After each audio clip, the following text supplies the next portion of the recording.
TV, L'État a trahi ce qu'on appelle la malgouvernance. Quand l'État asphyxie son peuple, mais l'État a trahi, puisque sa mission n'est pas de tuer le peuple. La mission de l'État n'est pas d'empêcher les libertés de son peuple. La mission de l'État n'est pas d'affamer son peuple. Maintenant, si l'État fait tout ça, mais que devons-nous faire? Il y a deux spécialistes de la critique de l'État qui nous ont donné des solutions. L'un s'appelle Karl Marx, les autres s'appellent les anarchistes. Selon les anarchistes comme Karl Marx, lorsqu'un État ment son peuple, c'est qu'il a trahi. Lorsqu'un État exploite son peuple, c'est qu'il a trahi. Lorsque l'État gouverne mal, c'est qu'il a trahi. Lorsque l'État satisfait ses intérêts particuliers, c'est qu'il a trahi. Donc que devons-nous faire? Marx dit, il faut le faire disparaître. Très clair. Les anarchistes disent que l'État doit être fauché ou dépéri, ou même maintenant une révolution populaire se lève et qu'on verse le sang. Ce sont les anarchistes. Et maintenant, si l'État disparaît, qu'allons-nous faire, Marx? Karl Marx a dit, on va remplacer l'État par une autre gestion.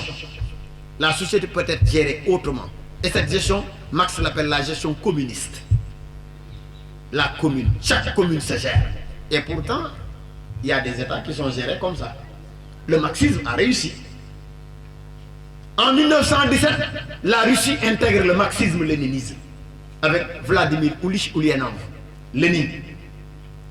En 1949, Mao Zedong expérimente la révolution marxiste. Ils vont remplacer l'État par le marxisme, qui est la politique communiste. Ce sont les pays communistes. Où maintenant la société est gérée par elle-même. Vous vivrez par rapport à la sueur de votre front. Si vous ne travaillez pas, vous ne mangerez pas. Tout le monde sera poussé à travailler. Mais la société étatique de maintenant est une société capitaliste, où seuls les riches s'enrichissent, les pauvres s'appauvrissent. L'État ne parle qu'aux puissants, qu'aux riches. Et les faibles meurent, piétinés. Donc, Marx a dit qu'on remplace l'État par une société communautaire, une gestion communautaire. Bakounine a dit, qui est le chantre de l'anarchisme, il faut remplacer l'État par l'anarchisme. Attention, l'anarchisme n'est pas l'anarchie. L'anarchie, c'est le désordre social, le chaos. Quand on dit qu'il y a une anarchie ici, cela veut dire qu'il y a le chaos. L'anarchisme est une théorie de science politique élaborée par Bakounine, Michael Bakounine. Bakounine a dit, l'anarchisme est le refus de tout commandement. Une société égalitaire où personne ne commande personne. Malheureusement, l'anarchisme n'a pas fait ses preuves. Parce qu'une société où personne ne serait dirigé, ce n'est pas une société. Au moins, Karl Marx a réussi dans sa mission de communisme. Parce que la deuxième puissance mondiale est une puissance marxiste, qui est l'URSS ou la Russie. Si l'Amérique est la première puissance mondiale, mais la Russie est la deuxième puissance mondiale. Vous faites cela en histoire. Le problème de la guerre froide n'est rien d'autre que l'affrontement entre les deux blocs. Le bloc de l'Est et le bloc de l'Ouest. Le bloc de l'Est, l'URSS et ses satellites. Le bloc de l'Ouest, les États-Unis et ses satellites. Donc voilà ce qui forme la bipolarisation du monde. Donc le marxisme a fait ses preuves avec Karl Marx. Et quand Mao a accédé au pouvoir le 1er octobre 1949 en Chine, Mao va encore expérimenter le marxisme. Avec ce qu'on appelle la campagne des 100 fleurs, avec ce qu'on appelle les 5 glorieuses, la révolution donc rouge, qui a inauguré maintenant l'ère de Mao, le grand timonier. Et c'est cette même gestion communiste qui continua jusqu'à Deng Xiaoping, jusqu'à Wang Haofeng, jusqu'à Xi Jinping qui est là actuellement. Donc c'est pour vous dire que tout le temps, la proposition de Karl Marx a fait ses preuves. Donc, on finit par nous rendre compte que l'État peut être critiqué. Donc, aucun État ne peut être exempt de critique. Lorsque l'État perd le patrimoine national, l'État n'est plus. Des fois, dans des États, vous trouvez l'État confondre son parti et l'État. Voilà pourquoi un chef d'État ne doit pas être un chef de parti. Parce que le parti n'est pas l'État. Dans la politique de Montesquieu, un chef d'État doit être le chef d'État de tout le monde. Il gère une chose qui est commune à tous. La gestion d'un État ne doit pas être la gestion d'un parti. Parce que quand tu es de la paire et que l'autre est du PDS et que l'autre est du PS, tu n'as pas le droit de revendiquer une coloration partisane. Donc, exemple, le président Macky Sall ne doit pas gérer pour la paire. Il gère pour le Sénégal. Parce que ce qu'il gère n'appartient pas à la paire. Ça appartient au peuple sénégalais. Et si c'était la paire seulement, il ne sera pas au pouvoir. Donc, il a été élu dans l'unanimité des Sénégalais. Au suffrage universel majoritaire. Donc il est là pour tous les Sénégalais. C'est le président de tous les Sénégalais. Donc dans la critique marxiste, le président Sall ne doit pas gérer le Sénégal en faisant part de sa couleur. Malheureusement. Malheureusement. On est en philosophie. Dakar Dem Dikk est coloré par vert, jaune, rouge. La couleur du Sénégal c'est quoi? Vert, jaune, rouge, étoile frappée au milieu. Mais la couleur de Dakar Dem Dikk c'est quoi? Chocolat marron, marron beige, la couleur de la paire. Ce n'est pas une gestion étatique. Donc un État gère sobrement. Un État doit gérer librement par rapport à l'obéissance populaire. Macky ne l'a pas fait lui seul. Quand Wade était là, il l'avait transformé en bleu-jaune, la couleur de son parti. Du temps de Diouf, c'était la Sotrac qui était là. La Sotrac était aussi peinte en vert. Vous voyez? Donc ça c'est ce qu'on appelle la malgouvernance. Et ce que disait Ousmane Sembène, nous les Africains, la débilité de l'homme de chez nous, qu'on nomme notre africanité, notre négritude, et qui au lieu de favoriser l'assujettissement de la nature, maintient nos pressions, développe la gabegie, gaspillage. Les États rivalisent avec le gaspillage extrême. Et c'est dangereux, puisque ça c'est la malgouvernance. Le clientélisme. Dans les gestions de l'État, rien n'est juste. L'État fait gérer que ses amis. Un véritable lobby, une véritable oligarchie. Et ça, c'est pas un État. On est dans la critique de l'État. C'est la philosophie. Je ne fais pas de politique. On est en philosophie. Et la philosophie, c'est l'étude. Le domaine que nous sommes dans le domaine de la vie en société. Et la vie en société doit être élaborée d'une manière à ce qu'elle arrange tout le monde. Et pas arranger des partis. Donc, grosso modo, on ne peut pas parler de la liberté sans parler de l'État. De même qu'on ne peut pas parler de l'État sans parler de la liberté. Parce que le but de l'État est de garantir les libertés des personnes. C'est de leur bien. La liberté aussi, c'est l'aspiration d'un peuple. Le désir d'autonomie et d'indépendance d'un peuple. Maintenant, comme nous l'avons défini littéralement, une pareille liberté n'existe pas chez l'homme. Faire ce que l'on veut, agir selon sa propre volonté. Cette liberté n'existe pas. C'est la définition littérale. Vous ne devez définir que non, vous définir. Mais vous pouvez définir par un texte. Et vous allez montrer que cette liberté, elle n'existe pas. Pourquoi? Parce que l'homme vit et agit. L'homme vit parmi ses semblables et agit parmi ses semblables. Et comme nous vivons parmi nos semblables et agissons parmi nos semblables, notre liberté doit être conditionnée. Donc notre liberté se rapporte. C'est le premier angle à l'obéissance des lois qui régissent la vie en société. Deuxième liberté, la liberté sous l'angle métaphysique, où l'homme par sa pensée peut être libre, même emprisonné. Je vous donne l'exemple de Léopold Sédar Senghor.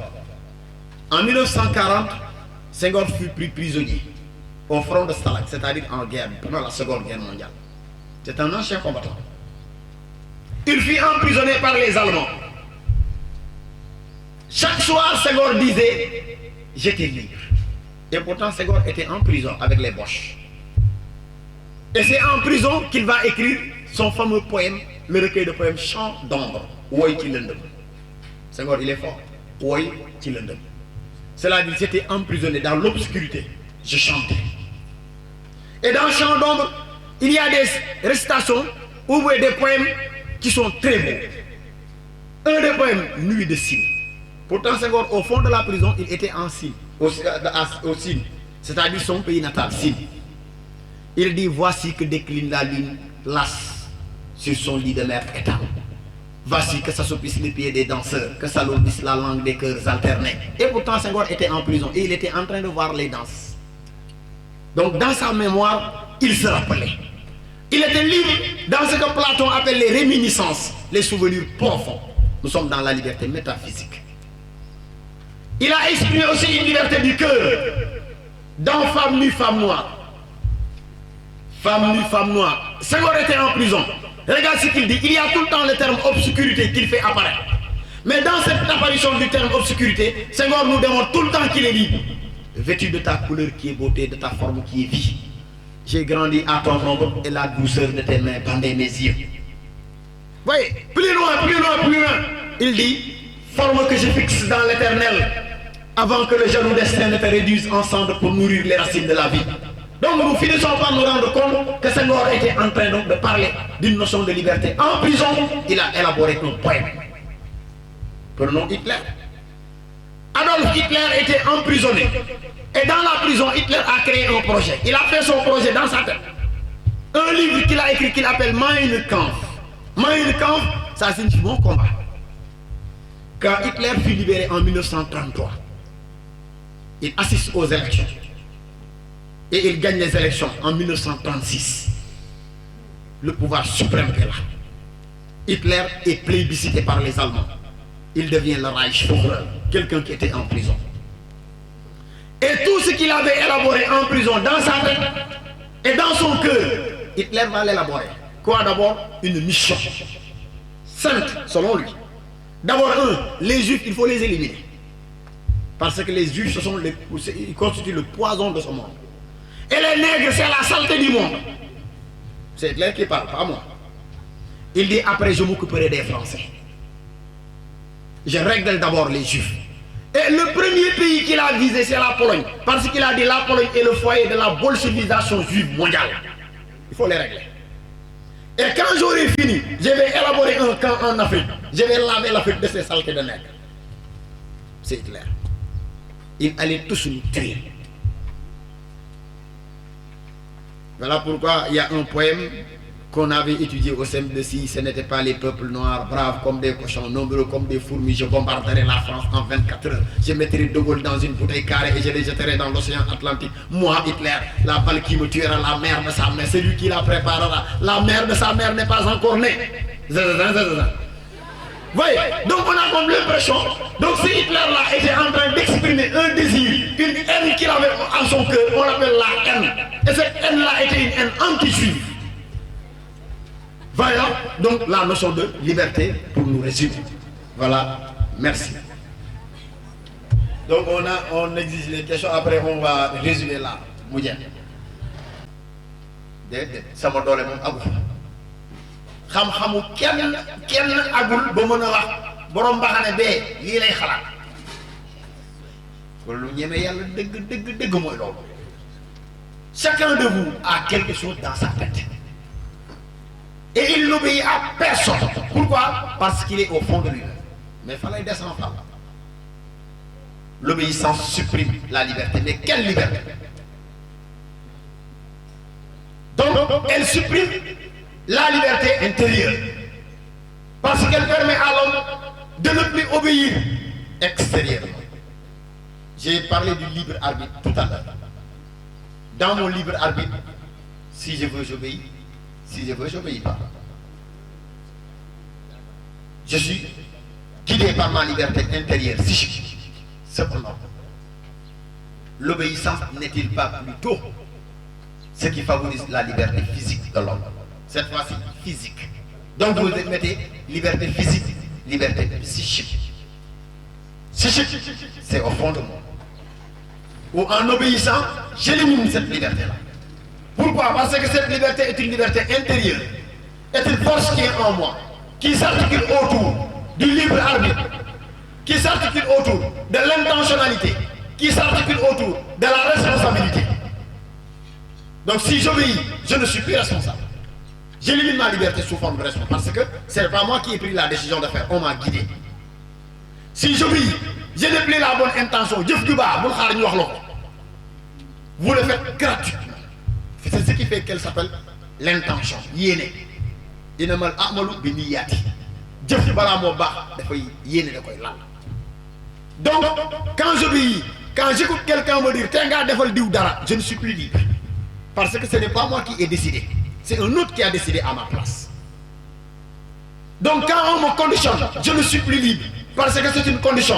Donc nous sommes ici dans la liberté psychique, ou la liberté métaphysique, où l'homme n'est libre que par rapport à lui-même. Mais cette liberté elle reste en toi, intérieurement. C'est ce que Descartes appelle le solipsisme, le huis clos, le fort clos. Cependant, si je dois exprimer ma liberté se rapporte plutôt à l'obéissance. Donc si je dois faire face à quelqu'un, à autrui, mais je ne suis pas libre de piétiner quelqu'un comme je veux. Je ne suis pas libre de gifler comme je veux. Je ne suis pas libre d'insulter comme je veux. Je ne suis pas libre de faire ce que je veux. Pourquoi? Parce que j'obéis à des règles de vie qui s'appellent respect, obéissance, yon, porte-plainte, gendarmerie, tëj, kaso. Donc pour ne pas tomber dans ce piège, je suis poussé à obéir. Donc je me résume, il y a quelque part où la liberté est éliminée par l'obéissance, et quelque part où la liberté ne se rapporte qu'à l'obéissance. Vous ne pouvez pas être libre sans obéir, parce que l'homme est un être de société. Et on sait ce qui garantit donc la société. Voilà, donc c'est ça.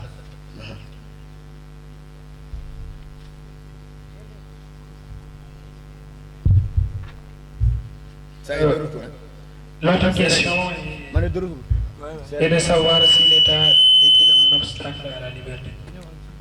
Bon, les questions sont les mêmes. Presque c'est réglé. D'une part, l'État est un obstacle à notre liberté. Mais de quelle liberté? Quand est-ce que l'État est un obstacle? Lorsque l'État gère mal, il est un obstacle à notre liberté. Lorsque l'État ne gouverne pas, selon les lois, parce que je vous le dis, l'État est là, a été élaboré par la société. Une société est d'abord des lois, des normes morales écrites qui conditionnent notre vie en société. Donc l'État peut être un frein à notre liberté.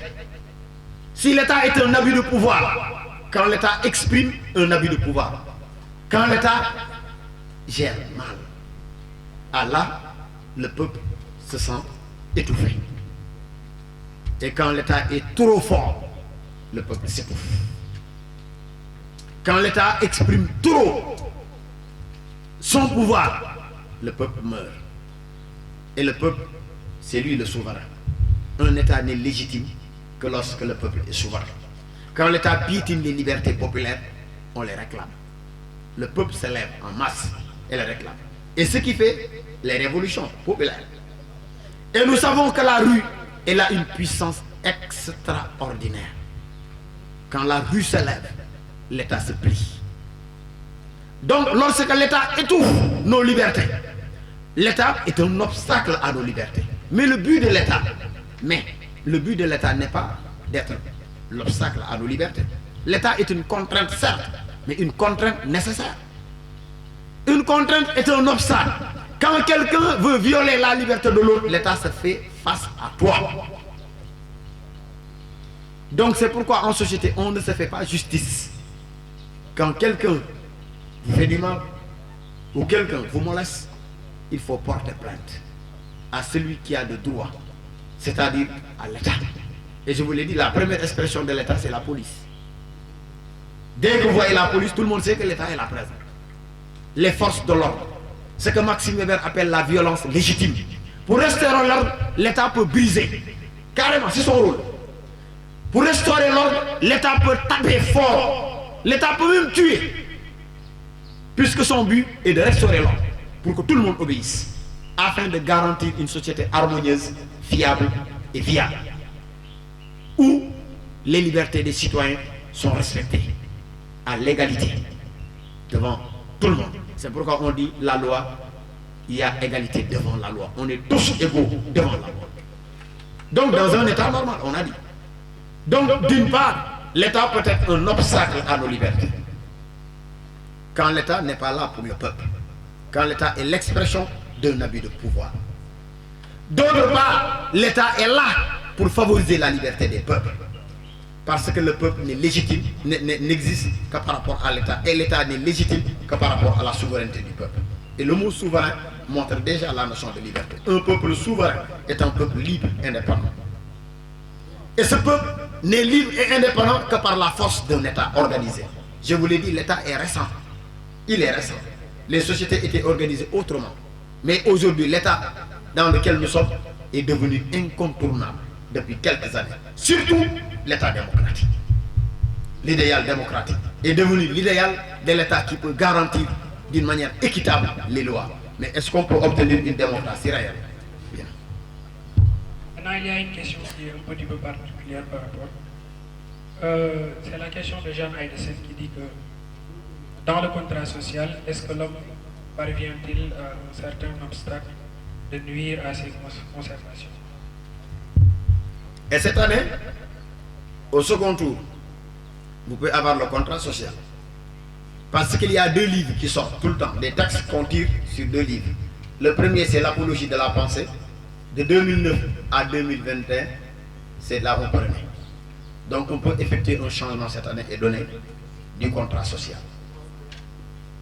Donc il y a 2 livres, du contrat social et l'apologie de la pensée de Socrate. De 2009, tous les bacs qui sont déroulés de 2009 à là où nous sommes, les textes du second tour étaient tirés de l'apologie de la pensée. Donc cette année, on peut choisir du contrat social. Pour comprendre cette question, je vous renvoie au livre 3 du contrat social. Là où Jean-Jacques Rousseau nous parle de ces soi-disant raisons du plus fort.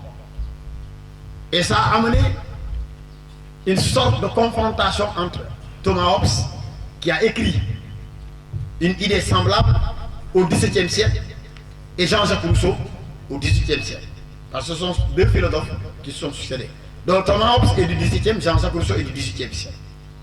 Dans le contrat social, du contrat social, on lit souvent le contrat social, mais le titre c'est du contrat social. Jean-Jacques Rousseau nous explique la raison du plus fort. Il dit que ce n'est pas une raison du plus fort, mais c'est un pseudo-loi du plus fort. Un soi-disant droit du plus fort. Puisque l'homme ne s'est pas établi comme étant le plus fort sur l'autre. Il a dit que c'était une nécessité naturelle. Donc vous savez que Hobbes a dit que l'homme est naturellement mauvais et culturellement bon. Rousseau dira l'homme est naturellement bon et culturellement mauvais. Il a dit tout est bien sortant des mains de l'auteur, tout dégénère dans les mains de la culture. Que l'homme naturel est meilleur, l'homme naturel est bon. L'homme était bon, il n'était pas méchant. L'homme n'était pas égoïste. C'est la culture qui nous a transformés. Et il qualifie même la culture comme étant un vernis de parade. C'est-à-dire poudre qui sort, qui cache notre méchanceté. Donc la culture nous a rendus menteurs, hypocrites, méchants. Mais naturellement, selon Rousseau, l'homme était bon. Maintenant, ce droit du plus fort, Rousseau ne l'explique pas par rapport à une obligation, par rapport à un désir de l'homme, mais c'est une nécessité. Selon Rousseau, la nature a poussé l'homme à imposer un droit du plus fort pour la survie de tout le monde. Qu'est-ce qui s'est passé? Dans le livre 2, Rousseau nous explique que la nature était abondante, elle donnait tout à l'homme. L'homme était un paresseux, oisif. Les forêts étaient immenses, luxuriantes, abondantes. Elles fournissaient tout à l'homme, gîte, pitance, manger, dormir, tout. L'homme n'avait pas besoin de travailler. Mais par nécessité, pour pousser l'homme à prendre conscience que c'est un être humain, la nature impose la précarité. La précarité, moi, le manque. La sécheresse, les arbres meurent, les ruisseaux tarissent. L'homme a été poussé à utiliser sa raison pour accéder. Maintenant, le plus fort a démontré sa capacité de survie par lui-même, mais pour survivre pour tout le monde, un pour tous. Alors, qu'est-ce qui s'est passé? Il trouve un arbre plein de fruits. Il protège l'arbre. C'est la naissance de la propriété privée. Il protège l'arbre, pas pour lui, mais pour la survie de tout le monde. Parce qu'il dit que si je laisse l'arbre être envahi par la meute, on va manger les fruits et nous allons mourir tous après. Pour conserver la survie de chacun de nous, il faut diminuer donc la façon de manger. Vous, Mettez-vous là. Quand vous prenez 5 fruits, je vous donnerai désormais un seul fruit. Donc conservons l'arbre pour ne pas manger donc notre réserve une bonne fois. Alors l'homme a été bon naturellement pour survivre. Donc cette nécessité de survie pousse à l'homme de faire cela. Donc selon Rousseau, la raison du plus fort n'existe pas. C'est un pseudo droit du plus fort. Un semblant de droit du plus fort. Mais c'est un droit du plus fort qui était basé seulement sur une nécessité. La nécessité, donc, ce qui fait que, donc on parle ainsi, l'homme devient maintenant un travailleur par nécessité, puisque le travail est un facteur culturel. Si l'homme a accédé par la culture, il l'a fait par le biais du travail. Donc, Georges Bataille disait, par le travail, l'animal homme devient humain. Donc nous avons travaillé pour accéder à l'humanité. Donc cet animal qui était un homme devient un être humain par le biais du travail. Donc on a comme l'impression, donc ce que Rousseau démontre comme étant le droit du plus fort n'était pas un droit du plus fort, mais c'est une nécessité d'imposer sa force pour la survie de tout le monde. Pour que le peuple survive, pour que les gens survivent. Donc l'individu a été extrêmement important. Donc l'individu sera la source de tout ce qui se passera après. Donc c'est pourquoi il a cité la notion du droit du plus fort. Et c'est comme d'ailleurs même ce mot, cette notion de droit du plus fort est une réponse que Rousseau a fournie à Thomas Hobbes. C'est comme s'il répondait à Thomas Hobbes, qui a critiqué l'homme naturellement. Et Rousseau n'a pas adoré. Donc il a préféré élever l'homme en grandeur dans le cadre naturel et abaisser la culture. La culture est une dénaturation de l'homme, dira Rousseau. La culture est une antinature de l'homme. L'homme qui était naturellement bon devient méchant culturellement. Donc, cette phrase, Rousseau, ou ce livre, Rousseau l'a écrit tout simplement pour répondre à Thomas Hobbes. Démontrer que ce n'est qu'un droit, un semblant de droit du plus fort. Mais ce n'est pas du tout le droit du plus fort en tant que, par exemple, je suis plus fort que toi et je te démontre que je suis plus fort que toi. Mais je l'ai fait tout simplement pour la survie, par nécessité, pour que nous ne puissions pas disparaître. Parce que n'oubliez pas que l'homme, dans la grande cohorte, dans ce grand exode que nous avons élaboré à travers la nature, l'homme est le seul animal qui a subsisté. Tout le monde a disparu. Donc, la nature en imposant l'exode là qui a fait que, au sortir de notre animalité, l'homme est le seul à se hisser au-dessus de son animalité pour intégrer l'humanité. Donc, vous voyez, donc, ça démontre déjà cette capacité donc, de l'être humain à faire face aux circonstances naturelles, aux aléas donc, de la nature pour survivre. Voilà, donc c'était un semblant droit du plus fort. Voilà, l'autre question de Mahadi Diouf qui dit que être libre veut-il dire imposer sa liberté? Donc une liberté, je vous renvoie encore à Michael Bakouli. Une liberté ne s'impose pas parce que ma liberté s'arrête là où commence ta liberté. Donc nous sommes des êtres de société. Dès lors où l'homme impose, le mot impose finit par devenir complètement perdu. Parce que quand tu imposes ta liberté, tu fais obstacle. Et en faisant obstacle, tu risques de perdre ta liberté elle-même. Parce que nous ne sommes pas des êtres seuls. Je vous l'ai dit, l'homme vit et agit en société. Face à autrui. Face à autrui, ma liberté est la liberté de tous. Donc ce que tout le monde conçoit comme étant ce qui rapporte ma liberté est la seule qui me donne ma liberté. Donc ma liberté est déterminée par autrui, puisque c'est la vie en commun. Donc les hommes ont décidé d'abandonner leur liberté naturelle, comme l'a dit Rousseau. Ma liberté naturelle, c'est de faire ce que je veux. Cette liberté, elle n'existe pas. Personne ne peut vivre sa liberté naturelle. Ça devient du libertinage. Et le libertinage est dangereux. Donc la liberté n'existe qu'en société. Face à des lois, face à autrui, dans l'obéissance, dans le respect mutuel, dans la solidarité. Et c'est là où j'acquiers ma liberté. Donc ma liberté ne peut se fonder que par rapport à des normes sociales.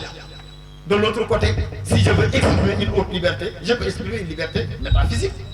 Mais cette liberté est enfermée, elle reste au fond de toi. Tu n'as pas le droit, je vous ai parlé du libre arbitre tout à l'heure. Je vous parle de l'intentionnalité, de la notion de responsabilité. Ouais. Donc ainsi de suite, ainsi de suite. Voilà. L'autre question de Salicis qui dit que la connaissance conduit-elle nécessairement à la liberté? Qu'appelle-t-on connaissance? On connaît quoi? La notion de connaissance renvoie à la prise de conscience de l'homme. Et par la prise de conscience, l'animal homme se libère. Donc, la connaissance est facteur de liberté. Si vous connaissez, vous êtes libre parce que vous savez quoi faire.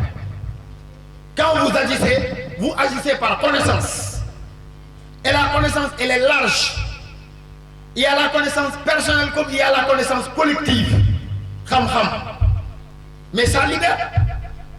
Vous avez kham-kham de libre. Parce que quand tu agis par rapport à la connaissance. Donc la connaissance est source de liberté. J'agis parce que je connais. Connaître c'est quoi? Savoir ses limites, ses interdits et désordonnés.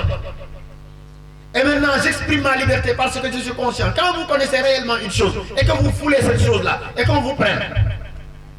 Est-ce que vous savez quoi? C'est dangereux. Saint Augustin a dit ce n'est pas l'expérience de liberté. Il l'appelle la liberté stupide. Ce que l'Afrique a fait, il sait très bien qu'en décidant d'accomplir un acte libre, il n'y a pas de liberté sans préméditation. Tout acte qu'on fait, même si on ne l'a pas fait exprès, sera puni par la loi. Même si tu conduis une voiture, par inadvertance, tu heurtes une personne sans se rendre compte. Par force cassons. On va t'emprisonner. Il n'y a pas de problème. Nit de foulette. L'essentiel, c'est nit. Donc, même si je ne suis pas conscient, ma liberté est tout le temps obnubilée par une connaissance de quelque chose. Parce que l'homme n'est pas un être. Il n'y a qu'un seul être qui est libre et qui ne sera pas puni par la loi. Il s'appelle fou. Dof. Dof. Boulot doré. Nous te disons. Il faut nous l'aider. Après, on remercie le fou. Le fou, on ne le touche pas. Parce que ce n'est pas un être de connaissance ni de conscience. Le fou, c'est l'autre de la conscience. C'est quelqu'un qui a perdu complètement l'acte qui fait de lui un être humain. On le tolère dans la société seulement. Si vous le tuez, vous êtes en prison. S'il vous tue, on le remercie. Oui. Si le fou a un pistolet et brise la tête d'un peul. Mais pour prendre le pistolet, il faut ñu neexal ko. Ay xel di naxante ak mom bu jot pistolet bi. Mais le fou après kenn du ko tej dalal xel lañ ko yóbbu peut-être. Jéema xol nu ñi dalalé xel bi. Bañ bayo dañ sa dalal xel. Donc xel bi dalul won. Donc mais ku xelam dal si tu agis, tu ne le feras plus. Et d'ailleurs, c'est ce qui fait que la connaissance est source de liberté. Voilà. Cette question est peut-être la dernière. La dernière, wow. Après, je donne à M. Jean avant de dire la Sauf l'intervention que vous faire ça, Lucie, ça fait. D'accord. 13 Philomène demande encore si la liberté consiste-t-elle à n'obéir à personne. Franchement, 13, bravo. Hein? 13 Philomène, bravo. Voilà. Donc, elle pose des questions pertinentes. Si la liberté consiste-t-elle à n'obéir à personne? À personne. D'ailleurs, pour cela, il faut que l'homme soit seul. Sommes-nous seuls? Sommes-nous seuls? Sommes-nous des êtres déterminés ou des êtres libres? Est-ce que le monde est fait selon notre volonté? Sommes-nous venus au monde selon notre propre volonté? Répondez à ces questions et vous verrez que la liberté consiste à faire ce que les autres veulent, pas à ce que tu veux. Donc on ne peut pas faire une liberté sous l'indifférence. Peut-être on le fera selon l'angle cartésien, mais je vous le dis encore, mais ça reste à l'intérieur de toi. N'obéir personne, c'est au fond de toi. Mais dès que tu es dit personne, on n'est pas seul. Mais Karl Marx l'a dit, l'homme est un animal qui ne s'isole qu'en société. On ne s'isole qu'en société. Isoler, cela veut dire être seul. On ne peut être seul qu'en société. Dès lors où de naissance, nous avons une famille. Et Aristote l'a dit, la cité préexiste à chacun de nous, individuellement pris. Et il dit l'individu qui n'éprouve pas le besoin d'être membre d'une cité, cet individu ne peut être qu'une brute ou un dieu. Madame, animal là, voilà. Ils sont fermes. Celui qui vit seul ne peut être qu'une brute. La brute est un animal ou un dieu. Mais l'individu est toujours condamné à vivre en société. La société est le seul milieu. Nous ne sommes pas seuls. Nous ne sommes seuls qu'en société. Et dès lors où nous sommes en société, il y a déjà des règles de vie. La société a des règles de vie. Donc ma liberté sera sous l'angle de l'obéissance de ces règles de vie. Merci. Jean, la parole est à vous.